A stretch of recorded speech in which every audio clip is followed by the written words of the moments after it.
Hello and welcome guys, आप सबका स्वागत है हमारे यूट्यूब चैनल में, भोजपुरी एक्सटी यूट्यूब चैनल में। अगर आप सब इस चैनल को सब्सक्राइब नहीं किए हैं तो प्लीज़ सब्सक्राइब कर ले, ताकि भोजपुरी से रिलेटेड न्यूज़ सबसे पहले आप सबको देखने को मिलेगा। आज हम बात करें वाले भोजपुरी की ट्रेंडिंग स्टार खेसारी लाल और सपना चौहान के बारे में।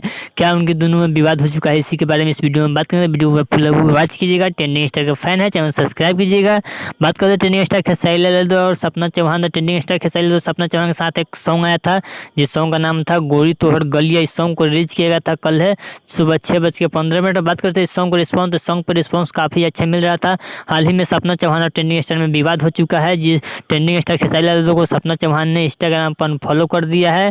जिस सॉन्ग को रिलीज हुआ था कल है गोरी तोहर गलिया, इस सॉन्ग का टीजर या पोस्टर कुछ भी सोशल मीडिया पर सपना चौहान शेयर नहीं की बताया जा रहा है। इसी का कोई कारण कोई बताया जा रहा है, लेकिन जैसे ही कुछ खुलकर सामने आता है क्यों अनफॉलो की है सपना चौहान ट्रेंडिंग स्टार खेसारी लाल को, जैसे कुछ खबर आता है वैसे हमारे चैनल के माध्यम से वीडियो बनाकर आप सबको बता दिया जाएगा। चलिए, अगर आपको ट्रेंडिंग स्टार खेसारी लाल को वीडियो अच्छा लगा, प्लीज चैनल सब्सक्राइब कीजिए, वीडियो को लाइक कीजिए, ताकि भोजपुरी से रिलेटेड न्यूज़ सबसे पहले हमारे चैनल के माध्यम से देखने को मिलता है। चलिए मिलते हैं न्यू अपडेट के साथ, तब तक ओके बाय।